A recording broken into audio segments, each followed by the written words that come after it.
2014ರಿಂದ ಅವಿನಾಶ್ ಯಾವ್ಯಾವ ಚುನಾವಣೆ ಆಗಿದೆ ಅದನ್ನು BJP ಅದನ್ನು ಎದುರಿಸಿರುವಂಥ ರೀತಿ, ಅದನ್ನು ಕನ್ಸಿಡರ್ ಮಾಡುವಂಥ ರೀತಿ, ಯುದ್ಧ ಸಣ್ಣದಾಗಿರ್ಬೋದು ದೊಡ್ಡದಾಗಿರ್ಬೋದು, ಶತ್ರು ಅವನು ಬಹಳ ಬಲಯುತನಾಗಿರ್ಬೋದು ಅಥವಾ ದುರ್ಬಲನಾಗಿರ್ಬೋದು. ಚಾಣಕ್ಯ ಒಂದು ಕಡೆ ಒಂದು ಮಾತು ಹೇಳ್ತಾನೆ, ಶತ್ರು ಅಂತ ಹೇಳಿದಂಥ ಸಂದರ್ಭದಲ್ಲಿ ಶತ್ರುನೇ, ಅವನನ್ನು ನೀನು ಅವನು ಬಲವಂತ, ಅವನು ಬಲಹೀನ ಅಂತ ನೀನು ಕನ್ಸಿಡರ್ ಮಾಡೋದಲ್ಲ, ಯುದ್ಧವನ್ನು ಅದೇ ರೀತಿ ಮಾಡಬೇಕು ಅಂತ. ಯಾಕಂದರೆ ಗೆಲುವು ಮುಖ್ಯ ಆಗಬೇಕು ಅಂತ.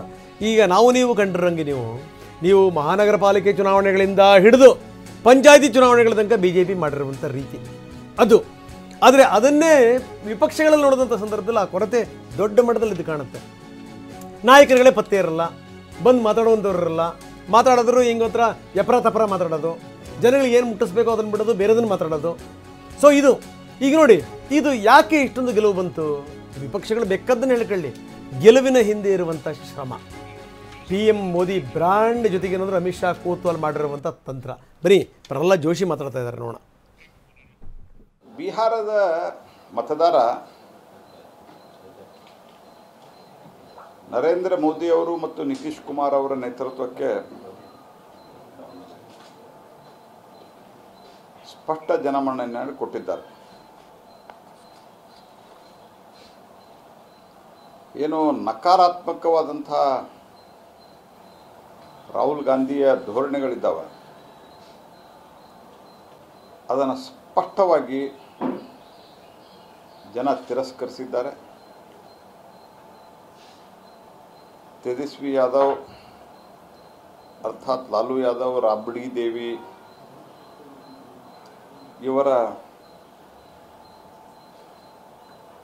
ಜಂಗಲ್ ರಾಜ್ಯವನ್ನು ಅವರು ಮರೆತಿಲ್ಲ.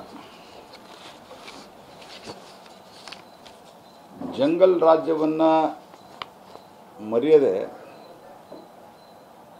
ಅವ್ರು ಬಂದರೆ ಜಂಗಲ್ ರಾಜ್ಯ ಮತ್ತೊಮ್ಮೆ ಪುನರ್ ಪ್ರತಿಷ್ಠಾಪನೆ ಆಗ್ತದೆ, ವಾಪಸ್ ಬರ್ತದೆ ಅನ್ನುವಂತಹ ಒಂದು ಗಮನದಲ್ಲಿಟ್ಟುಕೊಂಡು ಮಂಗಲ್ ರಾಜ್ಯಕ್ಕೆ ಜನ ಮನ್ನಣೆಯನ್ನು ಕೊಟ್ಟಿದ್ದಾರೆ. ಮೋದಿ ಮತ್ತು ನಿತೀಶ್ ಕುಮಾರ್ ಅವರ ನೇತೃತ್ವದಲ್ಲಿ, ನರೇಂದ್ರ ಮೋದಿ ಮತ್ತು ನಿತೀಶ್ ಕುಮಾರ್ ಅವರ ನೇತೃತ್ವದಲ್ಲಿ. ಹಾಗಾಗಿ ನಾನು ಸನ್ಮಾನ್ಯ ನರೇಂದ್ರ ಮೋದಿಯವರು ಮತ್ತು ನಿತೀಶ್ ಕುಮಾರ್ ಅವರಿಗೆ ಇಷ್ಟೊಂದು ದೊಡ್ಡ ಪ್ರಮಾಣದಲ್ಲಿ ಬೆಂಬಲವನ್ನು ಕೊಟ್ಟಂತಹ, ಆಶೀರ್ವಾದ ಮಾಡಿದಂಥ ಬಿಹಾರ ಜನತೆಗೆ ನಾನು ಅತ್ಯಂತ ಹೃದಯಪೂರ್ವಕವಾದಂಥ ಧನ್ಯವಾದವನ್ನು ಅರ್ಪಿಸ್ತೇನೆ. ಏನು ಒಂದು ಕಾಲದಲ್ಲಿ ಕಾಂಗ್ರೆಸ್ ಪಾರ್ಟಿ ಫಾಲ್ಸ್ ನ್ಯಾರೇಟಿವ್ ಅನ್ನು ಮಾಡಿ ನೆಹರು ಇಂದಿರಾ ಗಾಂಧಿಯವರ ಕಾಲದಿಂದ ರಾಜೀವ್ ಗಾಂಧಿ ಸೋನಿಯಾ ಗಾಂಧಿಯವರೆಗೆ ಒಂದು ಸುಳ್ಳು ನರೇಷನ್ ಸೃಷ್ಟಿ ಮಾಡಿ ಚುನಾವಣೆ ಗೆಲ್ತಾ ಇದ್ದರು.